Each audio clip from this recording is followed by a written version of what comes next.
Olá pessoal! Na aula de hoje faremos uma revisão dos conteúdos que foram apresentados nas últimas aulas presenciais, antes de termos essa parada no nosso calendário. Vamos lá?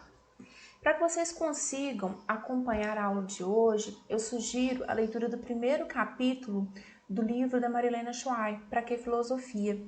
Esse capítulo ele vai estar logo embaixo do vídeo disponibilizado para vocês. Então, o tema da aula de hoje é Para que filosofia? Apontamentos iniciais. As primeiras considerações que trago para vocês são as seguintes.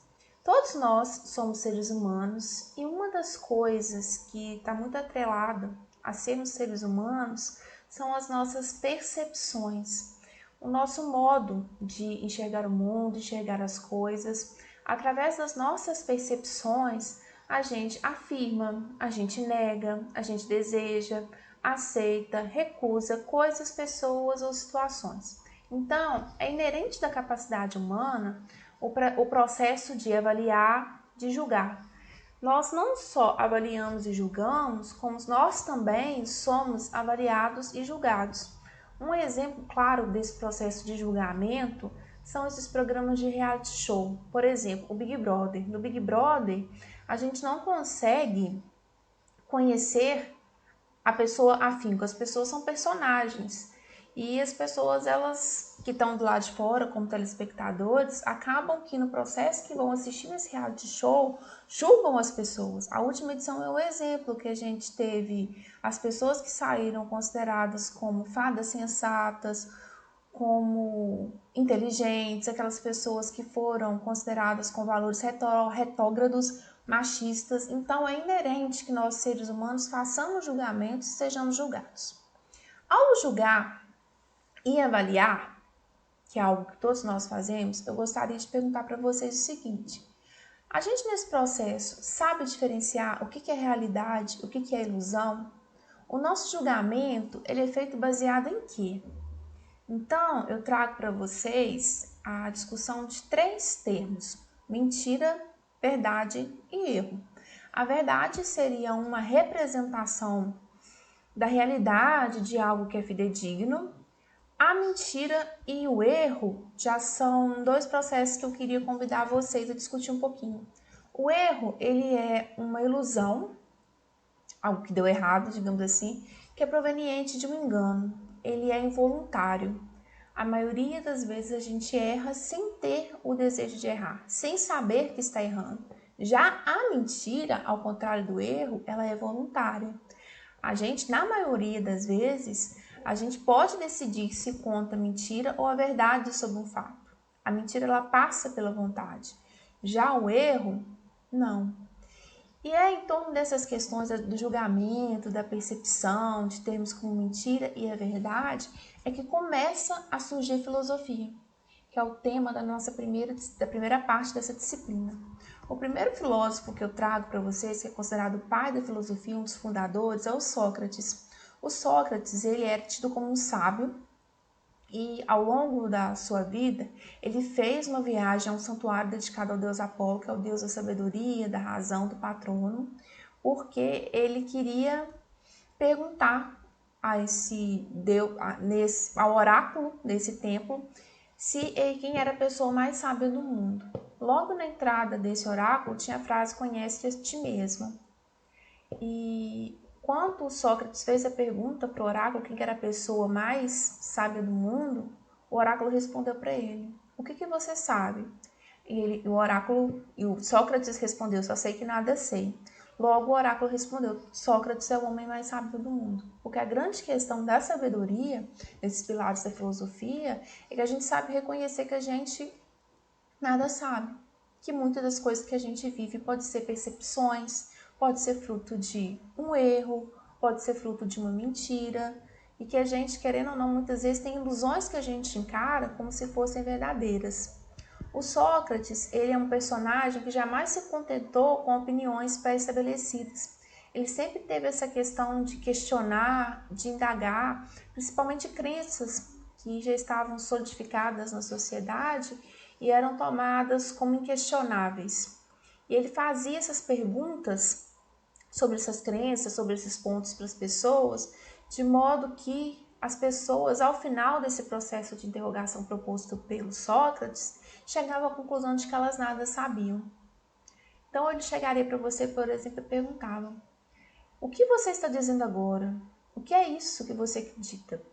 O Sócrates ele foi condenado à morte porque ele foi acusado de espalhar calúnia, dúvidas sobre as ideias da sociedade ateniense e de corromper a juventude. Então esse foi o fim do Sócrates, que teve como um dos pilares esse questionamento de coisas que são muito concretas e tidas como verdadeiras na sociedade. Discípulo de Sócrates, o Platão, ele é conhecido tanto na filosofia como na matemática. Ele foi fundador da Academia de Atenas e ele é uma das principais figuras da filosofia ocidental. O Platão, ele tem uma grande contribuição, que é o mito da caverna. Eu estou deixando aqui abaixo para que vocês assistam depois um trechinho do seriado Merli. O Merli é um seriado de um professor de filosofia que pega cada episódio um filósofo e tenta contextualizar esse tema para a realidade. Em um desses episódios, eu não vou dar spoiler, o Merli, ele trabalha com o mito da caverna de Platão. Então eu quero que vocês assistam esse episódio, esse trecho do episódio do Merli que fala do mito da caverna do Platão. Eu não vou contar a história aqui. E que depois vocês vão lá no mural que eu vou propor para vocês e coloquem o que vocês entenderam a respeito do mito da caverna. Mais à frente vai ter um pouquinho melhor a descrição dessa atividade. Então, depois que vocês verem o mito da caverna, vocês retornem para a aula, que a gente vai fazer algumas analogias. Essas pessoas que viviam na caverna, essa caverna seria o mundo que a gente vive, que é um mundo de aparências. As sombras que aparecem na caverna seriam as coisas como nós percebemos. Como essas pessoas elas estavam presas na caverna, esses grilhões, essas correntes que seguravam as pessoas, seriam os preconceitos, opiniões, nossas crenças, algumas vezes que nós estabelecemos como verdade, são espécies de correntes para a nossa libertação, segundo a filosofia. A partir do momento que uma pessoa sai da caverna e tem acesso à luz, a luz seria a abertura para a realidade. O mundo iluminado, esse mundo que a pessoa vê além da caverna, seria a realidade, e um instrumento de libertação seria a filosofia. Então a filosofia ela vem enquanto uma ciência que quer colaborar na forma do homem perceber e pensar sobre o mundo que ele está nele, tá? Vamos pegar um exemplo para a gente refletir? Eu vou perguntar para vocês quantas horas são e que dia é hoje. Por exemplo, no momento que eu gravo essa aula agora, é sexta-feira, dia 18 de setembro, se eu não estou me enganada. Mas será que hoje é sexta-feira, 18 de setembro, 5 horas da tarde para todo mundo? Isso que eu convido vocês a refletir. Aí eu trouxe o exemplo dos calendários. Nós que vivemos numa sociedade ocidental, temos a clareza de que o nosso calendário dos 365 dias do ano, de 4 em 4 anos, ano bissexto, é um calendário que vale para todo mundo. O que não é verdade. Trouxe, por exemplo, para vocês de 2 calendários. O calendário gregoriano é o nosso calendário. Ele foi criado pelo Papa Gregório em 1582. Ele é baseado no ciclo solar e ele foi criado como uma forma de convencionar a marcação dos dias e o relacionamento entre as nações, tendo em vista que nesse período os países europeus eles estavam em processo de descobrir várias nações, vários lugares no mundo. Outro calendário que corre no mundo é o calendário chinês. Ele é o registro mais antigo de calendário que a gente tem conhecimento. Ele trabalha com os ciclos do Sol e da Lua, e cada ciclo possui 12 anos, e cada ciclo recebe o nome de um animal do horóscopo chinês. Por exemplo, 2020, calendário gregoriano, ano de 4718, ano do rato no calendário chinês. Então, quando a gente pega esse exemplo de calendário, a gente vê que tem muitas coisas que parecem que são muito óbvias pra gente, como exemplo, a hora, a data, dia, mês e ano, que não são tão óbvias assim. A gente, enquanto ser humano, a gente carrega uma série de crenças. O tempo existe, o tempo passa, existe presente, passado e futuro, o tempo pode ser medido, só que a crença para mim, às vezes, não é a mesma crença para o outro. Então, existem coisas, ideias em que acreditamos que precisam ser questionadas. Nem tudo pode ser tomado como óbvio, é assim e ponto, e pronto. A partir do momento que a gente começa a questionar essas coisas tão óbvias, a gente assume o que a gente chama de atitude filosófica. A atitude filosófica ela tem duas características principais. O pensamento crítico, ou seja, ela te convida a tentar ir além, ver além do que é posto como óbvio e como verdade e indagar. Sempre se colocar questões, questionamentos em cima de algo que é muito óbvio. E esse processo da atitude filosófica, esse pensamento crítico, essa indagação, ela leva a uma reflexão filosófica que é considerada um movimento de ruptura, uma nova forma de enxergar a realidade.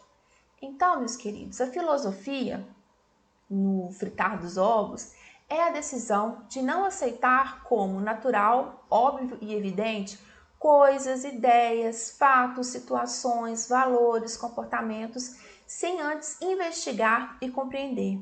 A filosofia, ela surge quando seres humanos começam a exigir provas e justificativas racionais que validem ou invalidem crenças cotidianas. Eu acho que a gente vive agora um período de muita circulação de informação e essa questão da atitude filosófica e da filosofia vai muito de encontro a isso.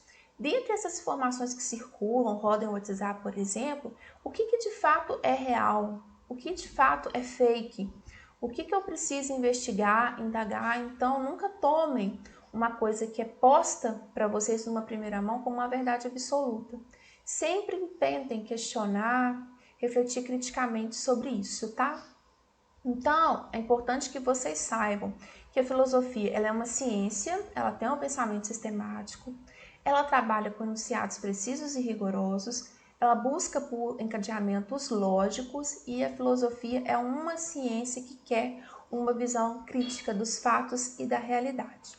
Então, gente, era esse o recado que eu tinha para vocês hoje. Espero que vocês tenham entendido, que a aula tenha ajudado vocês a relembrar alguns pontos que a gente trabalhou nos encontros presenciais. Caso vocês tenham alguma dúvida, não deixe de me procurar. Estou à disposição de vocês. E é isso. Abraço e até a nossa próxima aula.